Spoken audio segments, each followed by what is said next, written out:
And first of all, it is Franz.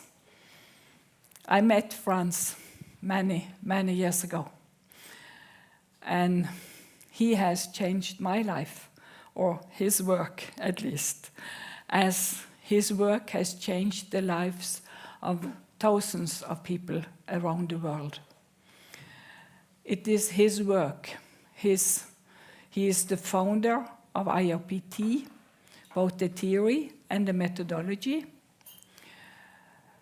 But it is also Franz, who he is, how he is, his person. This is what struck me the most the first time I met him. And he is still the same.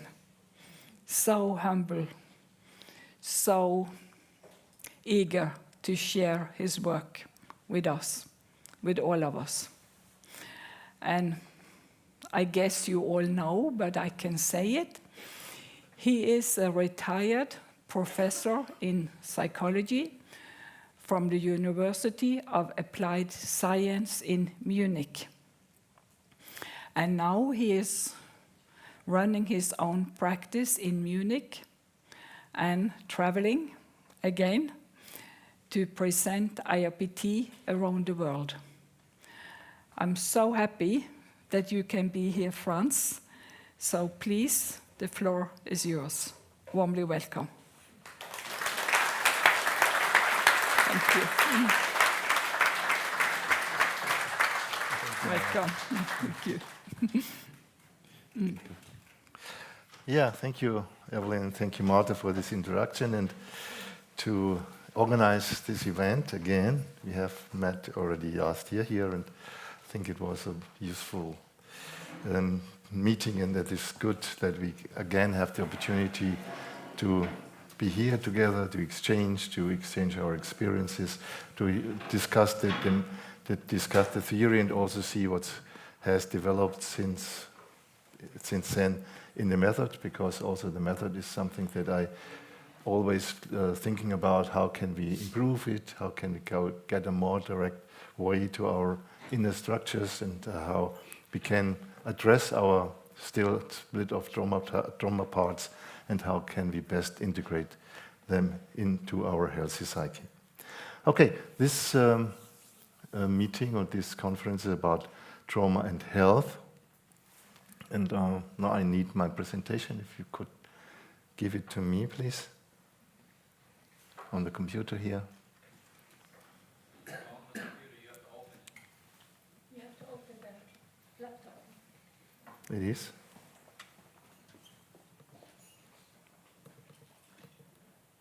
What should I do?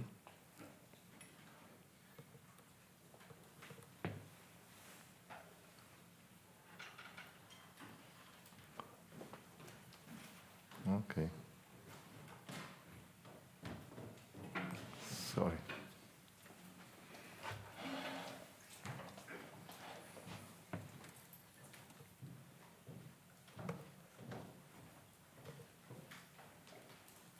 Yes. Okay, thank you, that's it. Yeah, it's about health, illness and psychotrauma. And the question is, how can a psychotrauma influence our health? How can psychotrauma also result in body symptoms? And maybe then if we understand what is behind the body symptoms, there may be also a way to get to a state of healing, maybe in combination also with medical treatments, that these medical treatments, they can become more successful if the trauma in the background of the symptom, if there is a trauma background, if this trauma background is also seen, is taken seriously, and we have done work on that in order to heal the trauma, and then maybe also the healing of the body symptoms can improve. So the agenda of this presentation is, first, what are the relevant systems in the living human organism, and what does it mean to being really healthy, and what does psychotrauma mean, and what are the consequences of psychotrauma for health and illnesses. And then in IoPT we have the theory of of different types of trauma, and then we can see what type of trauma can, in the end, result in which type of illnesses, and how, with respect to these traumas, we can then work on it and then maybe also improve the body symptoms. Yeah, and altogether is maybe it's a new perspective also, not only that we have a different perspective to illnesses at all, that we see it can be connected with our psyche, can connect it with our trauma in the psyche, and this is then the way of healing also our body, our health issues. So, what we have to do with is the living human organism, and this living human organism is a network of systems that are connecting material, energies, and information. We are, as a human being, we are on the one side we have the material side, then there's the energies that flows in this organism, and then there are the information that we get in this organism by perceiving, by feeling, by understanding and processing the information that's coming in with our psyche. So this is a network of many systems and subsystems in the organism: the genetic system, the immune system, the hormone system, the nerve system. Also what's important is the bacterial system. It's very important for what we call the gut brain in a way, and that can have a huge influence on other systems, and maybe also to our brain. And then we have the system of the psyche, and this is the system of the psyche, is what we are more specialized in IoPT. Most of us are practitioners in different approaches, and so the system of the psyche is that what we in IoPT try to explore and bring the knowledge to the world.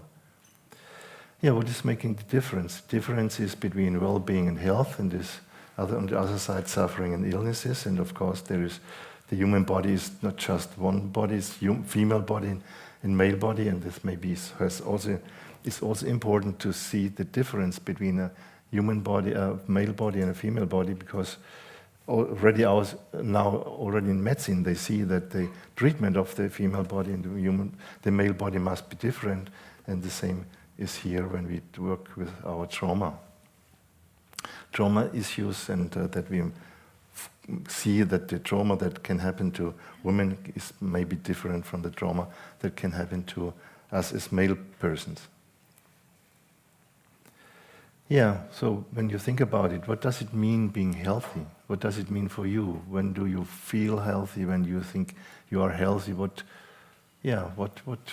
aspects are connected with this being healthy?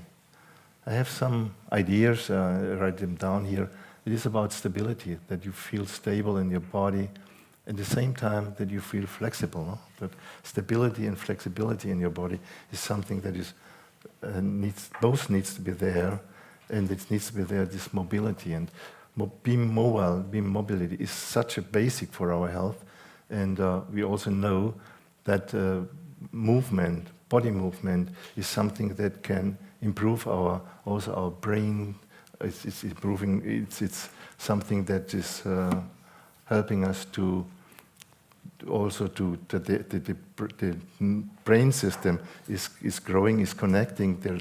This network of our nerve systems is growing by movement and mobility. Yeah, to feel powerful, to feel the energy, the life energy in you, to feel the joy of life. I think it's also very important for this being healthy and having a clear mind.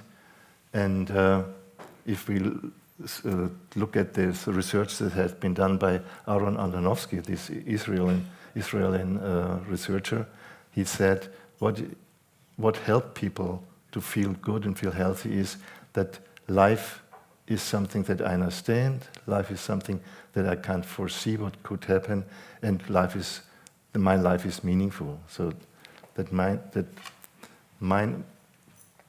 life is also something that is exciting and full of options.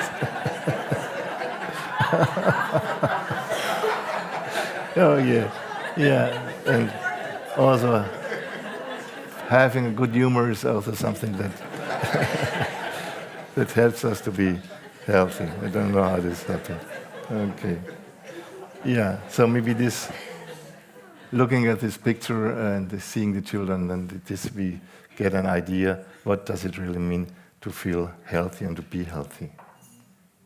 Yeah, and there is also, think about yourself. What is it for you that you say that means for me being healthy, feeling healthy? And what is necessary for that to be and stay healthy? Of course, there are many conditions that in our environment that are necessary for. Very basic is a clean air for our breathing, and there are also the appropriate nutrition, the healthy food, poor water. At the same time, that you know what food is good for me, what food is something that provides my health, and of course, on the other side, if you have some allergies, it's necessary to find it out and avoid those type of food. Shelter from heat and coldness, space to move, that there is always enough space for you to move. There's space to show your emotions. I think this is also very, very important, because if we suppress our emotions, this is one of the main reasons maybe for that this suppressed emotions then are seeking for a way to show up, and to show up in maybe in body symptoms. Then also enough time for recreation, free will, healthy eye, and constructive relationships. That is something I think we especially know from IoPT work, how important a healthy eye is in our psyche, in the structure of our psyche, how important it is that we have this free will in order to also to make decisions for us that can bring us into situations where we have constructive relationships, and we are also able to leave those relationships that are toxic for us and not helpful for us. In the end, we can say that social systems that act constructive, they are very, very important for all of us and humanity to create health conditions. And what is the opposite of it? What does it mean not to live fully?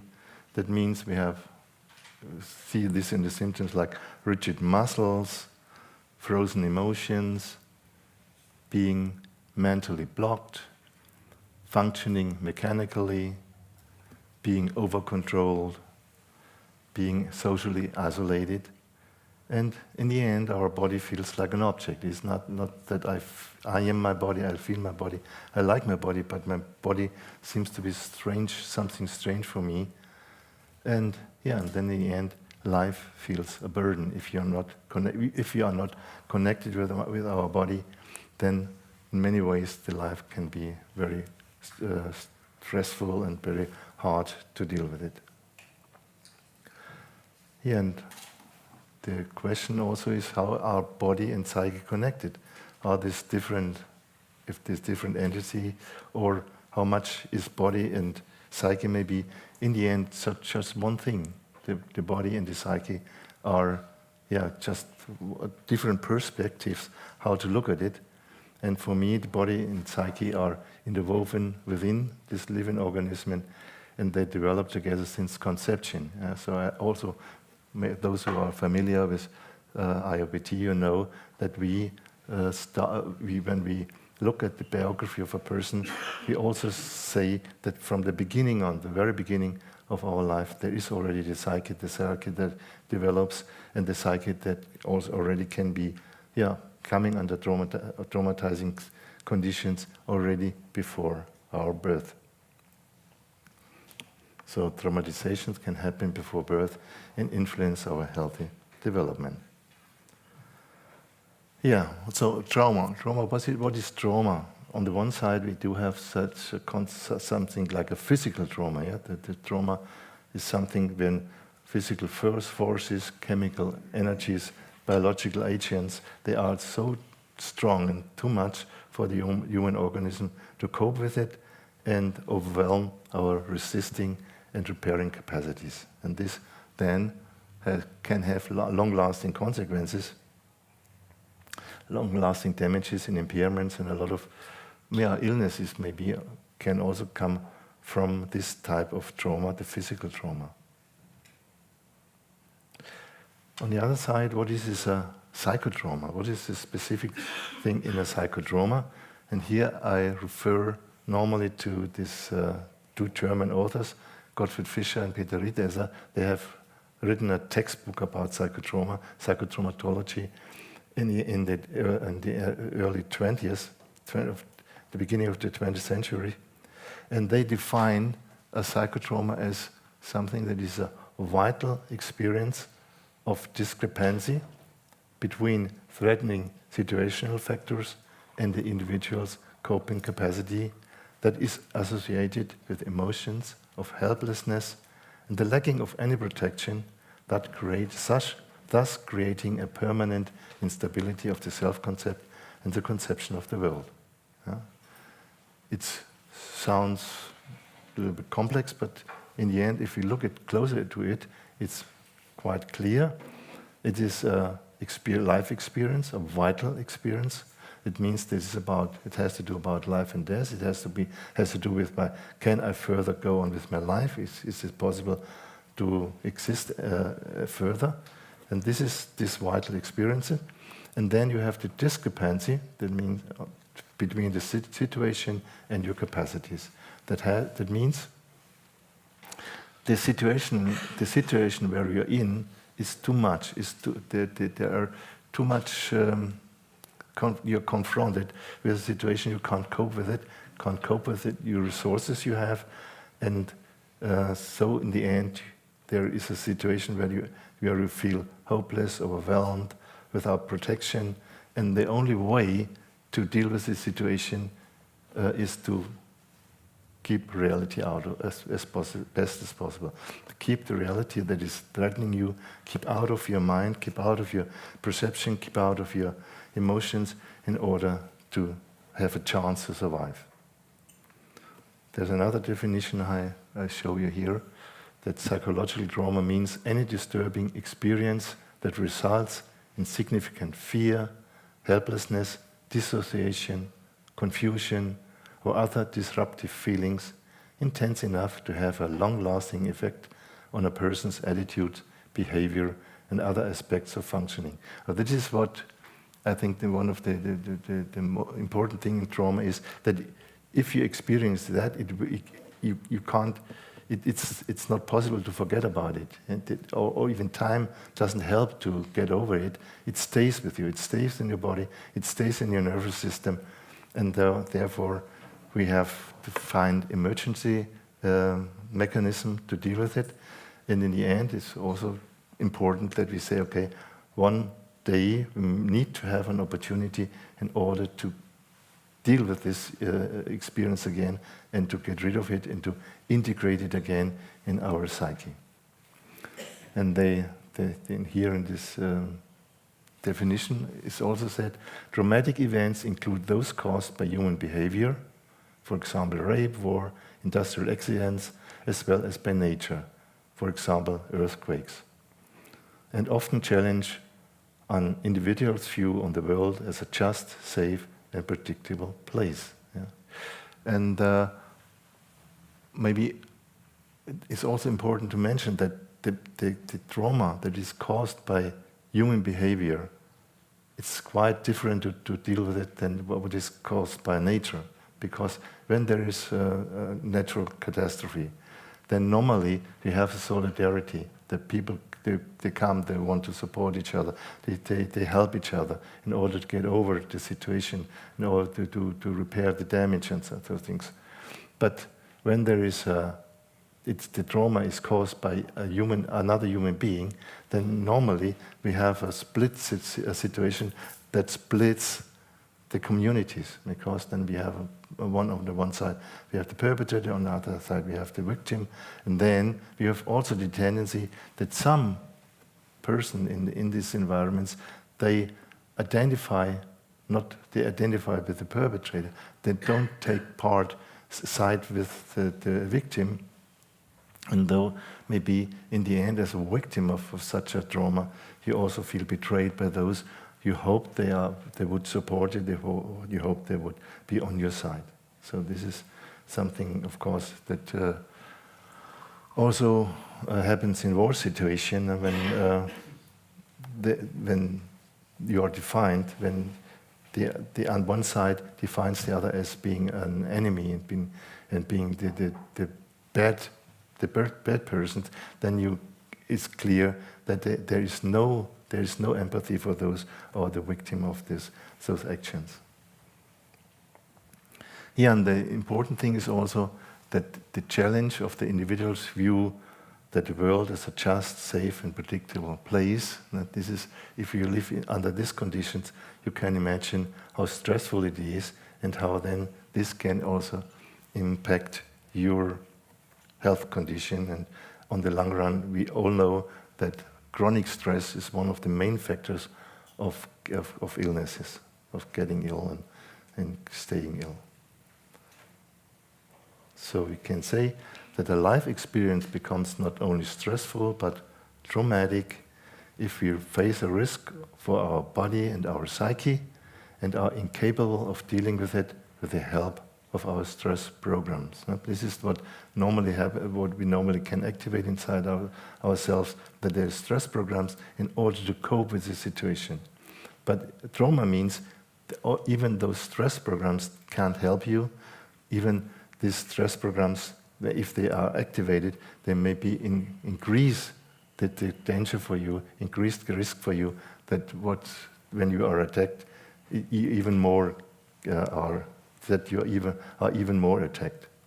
And therefore, we end up in a state of helplessness and agony, and the stress programs have to be stopped and suppressed. And if you're in a trauma situation and the stress programs are activated and they are even increasing the risk for you, then you have this conflict. How can I deal with the situation? I have to stop the stress programs. What can I do that helps me not to be overexcited, not to be in this state of too much energy, and how is it possible to do that? And this is the main conflict of trauma, how to deal with the stress programs, how to suppress the stress in order to survive.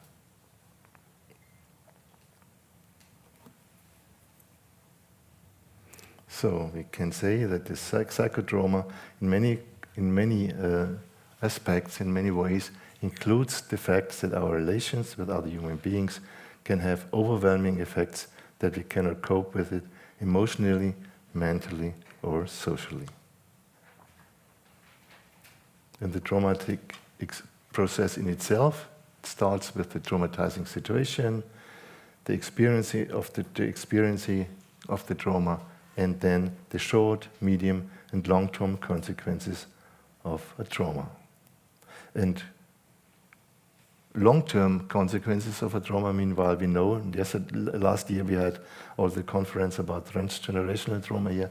The consequence of a trauma can also be transgenerational. It can be that if my parents suffer from a trauma, then the trauma feelings of them can become part of my psyche, because as a child I'm identifying with my parents and the psyche of my parents, and so it can be that their trauma is then still a part of the condition of my psyche, and it can go back until the grandparents, maybe sometimes also a generation before. So it's understandable why the war, for example, doesn't end when the war is over, but the war can be over many, many years, but even in next generations, the situation of the war situation still playing a role in the psyche of the next generations. So trauma, you can say, is an injury of a physical body, the psyche, and the relations. And for me, one of the most significant consequences of a trauma can be the inability to manage bonding relations without stress.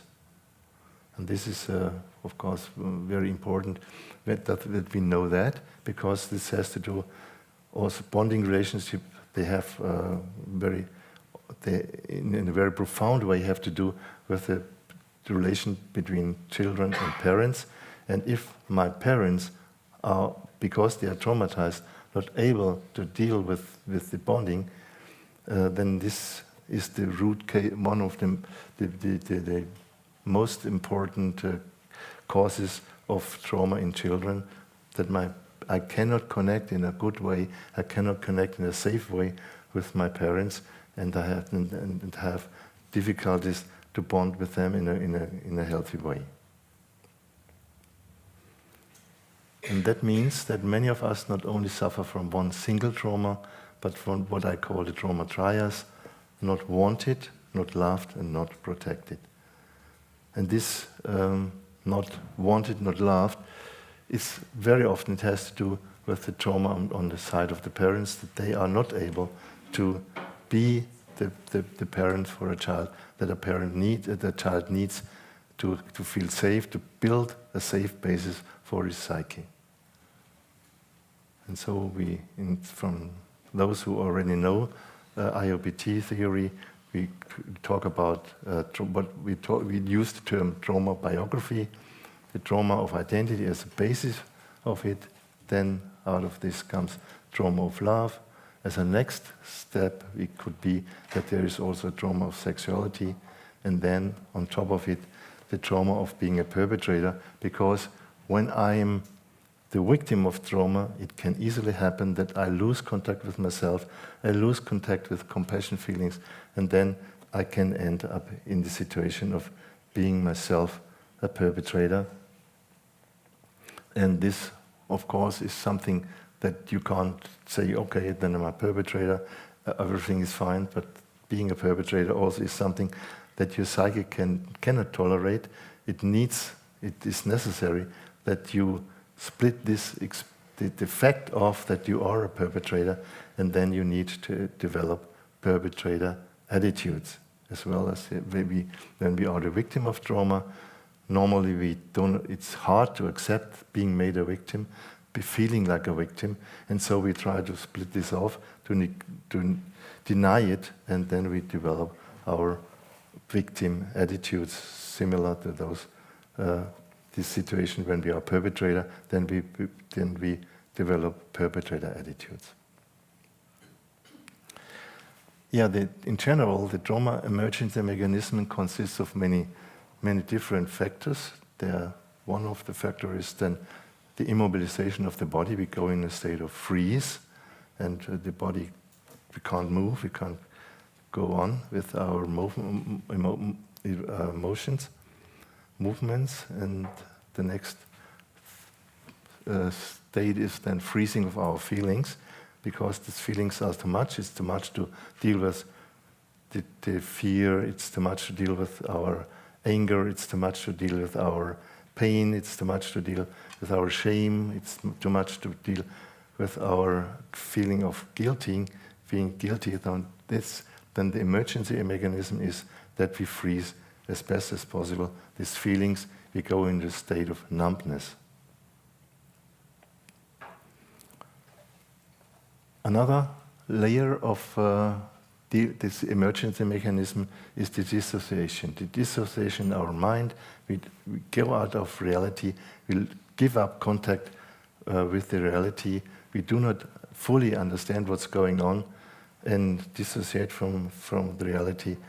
That helps us in the end to survive the situation. And in the end, the most, let's say, dramatic reaction is splitting the structure of the whole psyche. That we give up the wholeness of our psyche in order to survive, and we can say we fall into pieces. Our psyche falls into pieces in order to help us to survive. And this is the main, maybe one of the most important understandings of the IoPT, what you have in IoPT, that we know that after traumatic experience, our psyche falls into parts, falls into different parts, and we have 3 different parts. The one part is that we still do have, even being traumatized, we still do have our healthy parts. But at the same time, we have in our psyche those parts of us that still are in the situation of the trauma, they still are in a state of overwhelm and helplessness.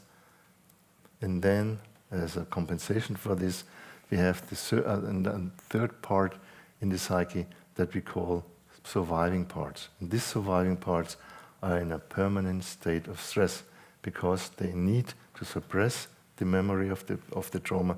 They need to do something in order to get away from the trauma situation.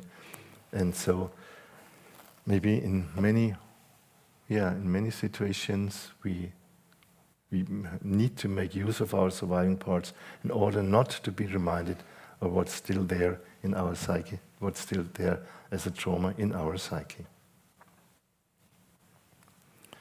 So, how do we know that we have a trauma, we suffer from trauma? How can we know that something maybe is still there, that needs to be seen, that needs to be digested?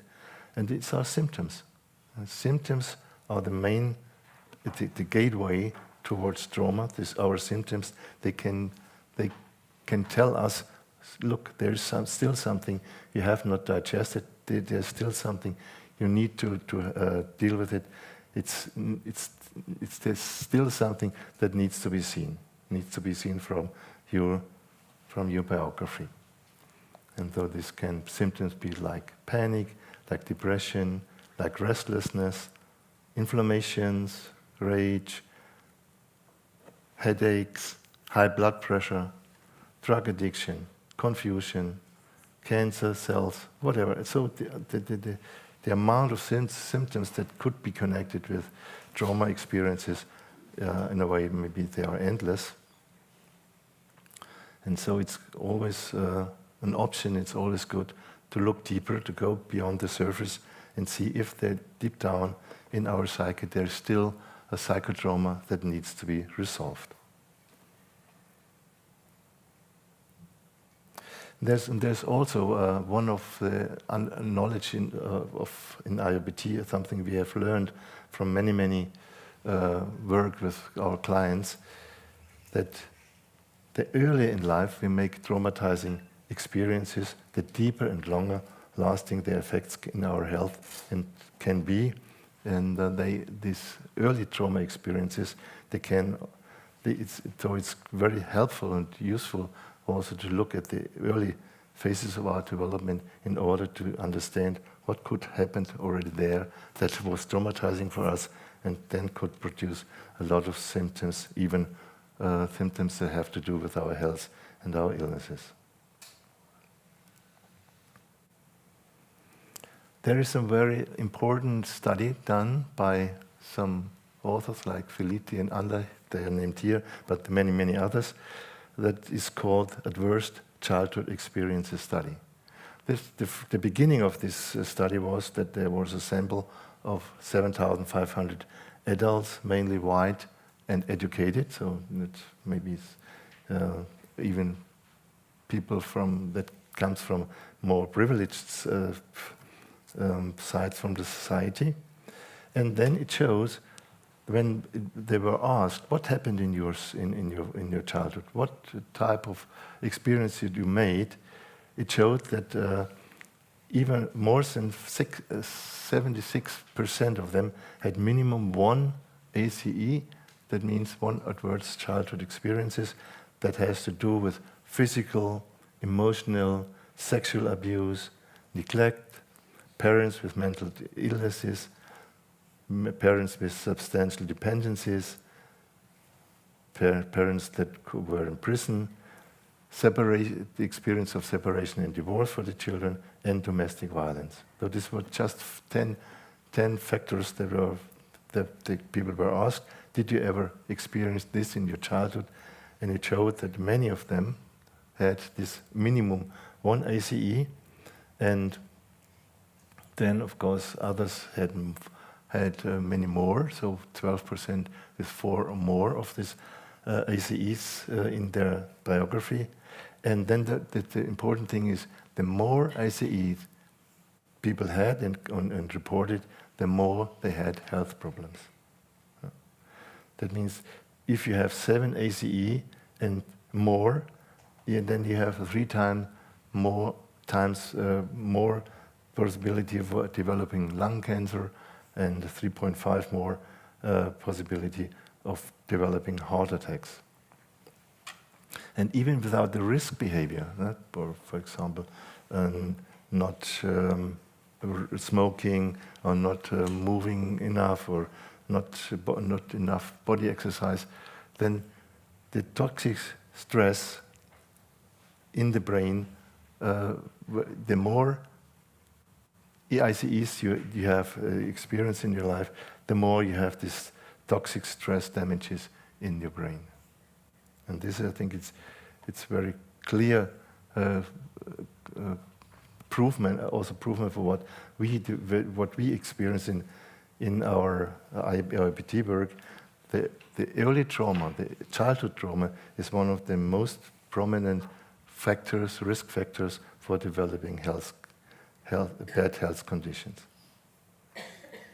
And also Gabor Mate, who is very experienced also in this field of trauma, he has written a book where he clearly, in the title of the book, is clearly said, when the body says no, they experience the stress disease connection. That means if we are under constant stress, then and constant stress is what you have told before, is something that happens, that results from our surviving strategies, that this constant stress that is produced by our surviving strategies is the most significant reason for health problems. That means what is said with this title, your body says no when you don't say no. Well, then the question is, how does the psychotrauma influence our human living organism? There are many factors that can have to do with that. Our trauma emergency reactions, they are splitting the unity of the organism, and they're separating perception, emotions, thoughts, movements, and disrupting the flow of energy and emotions in the relevant system within the living organism. So the system of the organism are not properly working together any longer, and this has effects even on the body and have effects on our health. Then we can also see that the patterns of trauma reactions, immobilizations, state of shock, are stored unconsciously in the muscles, the organs, the cell, are fixating our body postures. Or the patterns of trauma reactions can be triggered by sounds, smell, pictures, and set the organism again under huge stress. So as long as we have a split of trauma experience in ourselves, it easily can happen that it can be triggered, and again we are flooded by this trauma feelings, and so again and again our body is overwhelmed, in this state of being overwhelmed, and again we need to do a lot of work, internal work, energy work, to stabilize ourselves, and this costs a lot of energy, and of course in the end it's exhausting, and in the end it can end up in this being under chronic stress.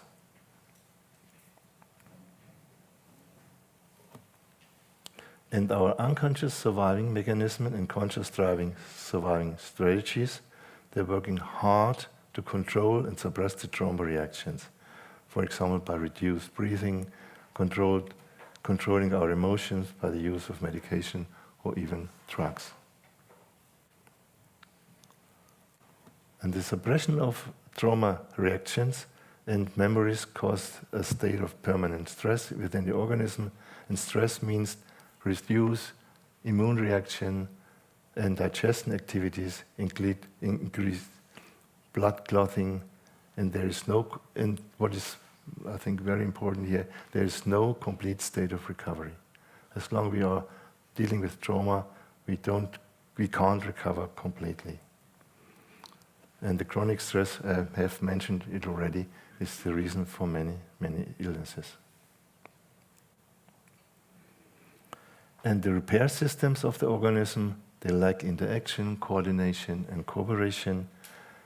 And they even may work against each other. When, for example, if there is an autoimmune disease, then the immune system is in a way attacking itself. It's attacking also the good parts of the not only this antibodies that needs to be expelled from the body, but they also attack those parts of our body that are healthy, and they destroy the healthy parts of our body. So the immune system cannot distinguish between friendly and hostile cells within the body, leading to autoimmune system or even cancer.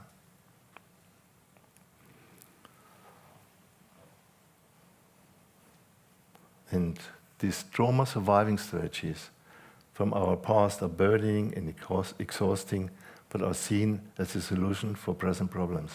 I think this is also something that, meanwhile, from IoPT work we know, but before maybe we would think, I have found a solution, splitting the psyche, not being fully in contact with myself, dissociating, seeing this as a way of solving the problem. But this surviving strategies, they're creating also then and other sorts of problems. And though to understand that we need to finish with our surviving strategies, I think is one of the most important steps towards that to say, now I'm starting to overcome my splits. Now I take my trauma serious. When I understand my surviving strategies, this is the first step to finish this state of being splitted. And then, not by, of course, getting older, the systems even get worse than when we're getting older. And it can be that under this condition, we become even more aggressive and unpredictable for ourselves and for others. So what we know from IoPT, there's a lack of healthy I and free will that cannot manage the internal emotional chaos. As long I do not have my healthy I available, my free will available, I act out of my surviving strategies. I'm not able to deal with this internal conflicts, this what I call here internal emotional chaos. And there is no healthy I that in case could intervene in favor for health and well-being.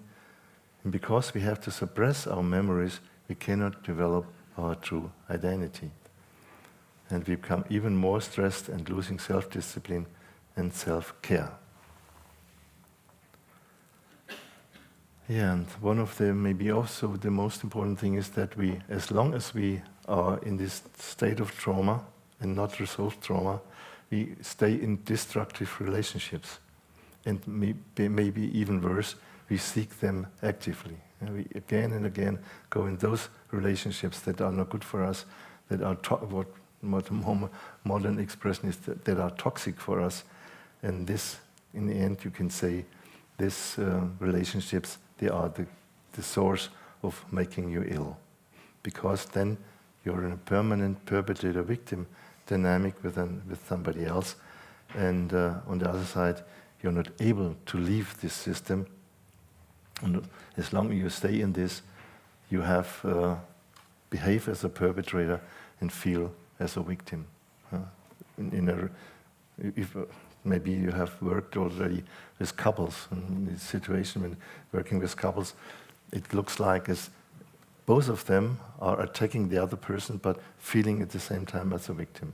I just have to defend myself, not realizing how much I offend the other person, my partner, but at the same time, I feel not as a perpetrator, but I feel as a victim.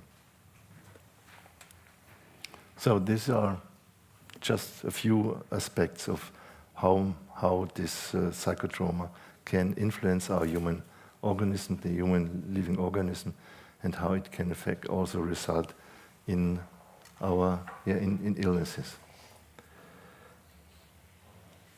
And looking at also our medicine system, sometimes we can also see that there is a reduced concept of health and illnesses. As long as trauma is ignored, can be that we identify the symptom with the illnesses. We do not see that the symptoms give us a signal that behind there is something that needs to be looked at, but we say this is the symptoms are the illnesses, and to becoming healthy again means to reduce the symptoms or to erase the symptoms, and as the only way of getting healthy again. And this reduced concept of health and illnesses also means we separate body from psyche. We see as if there's the body and the psyche, and they don't have to do anything with each other, and so the treatment focuses only on the body, and by this objectifying also sometimes the human body in trying to produce health just technically. And then the perspective would be curing the illnesses but not human beings. And also what happens there, we are delegating the responsibility for our health towards the experts. They need to do something for us in order to heal us, and I'm no longer taking responsibility for my health condition, and of course then I do not also need to change something in my life. And then we accept the role of being a patient, somebody who is suffering, being not the active part in the healing process. And being a patient means we are highly dependent on the experts in the whole system, and our psychological problems behind our illnesses are not seen and are not addressed. And then the treatments themselves can be traumatizing and can deepen the fragmentation of the psyche and the organism.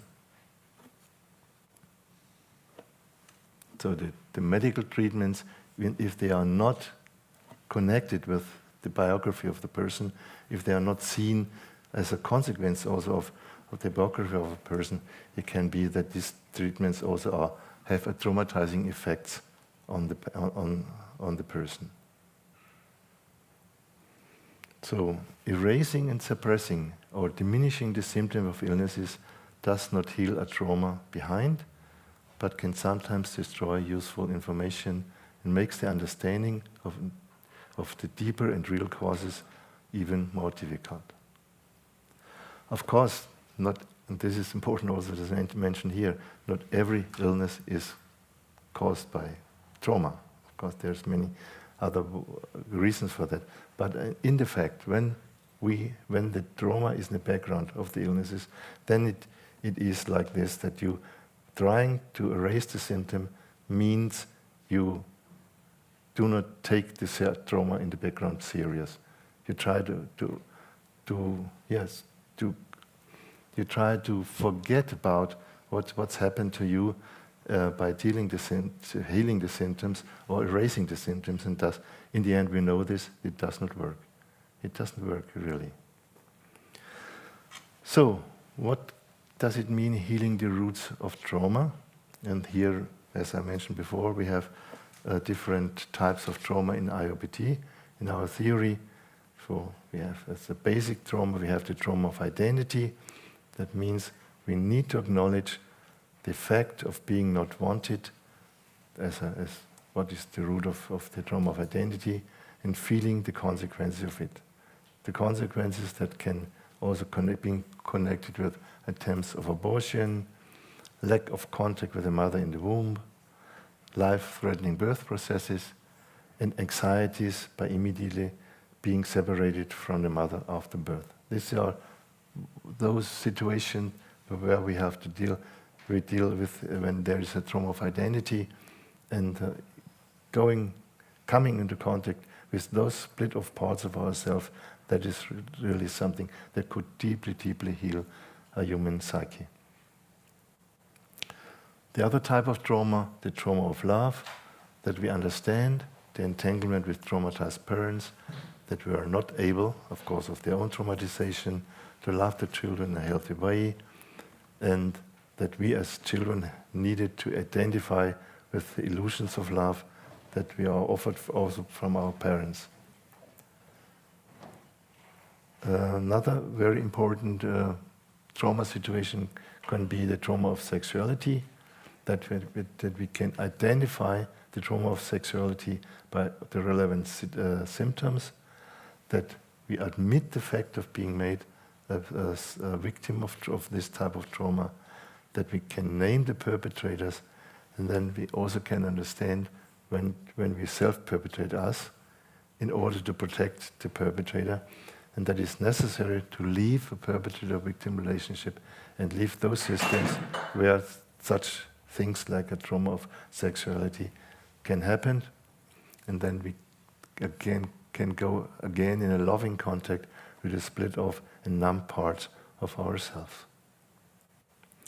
And when it's about the trauma of being a perpetrator, it's first of all, it is necessary to admit being a victim of psychotrauma as a basic for admitting becoming later on a psychotrauma perpetrator, and understanding the many types of attitudes, victim attitudes and perpetrator attitudes, and learning to accept the feeling when we have been a perpetrator, then we also need to accept the feelings of shame and guilt, and try to also to offer compensations for those we have done harm to.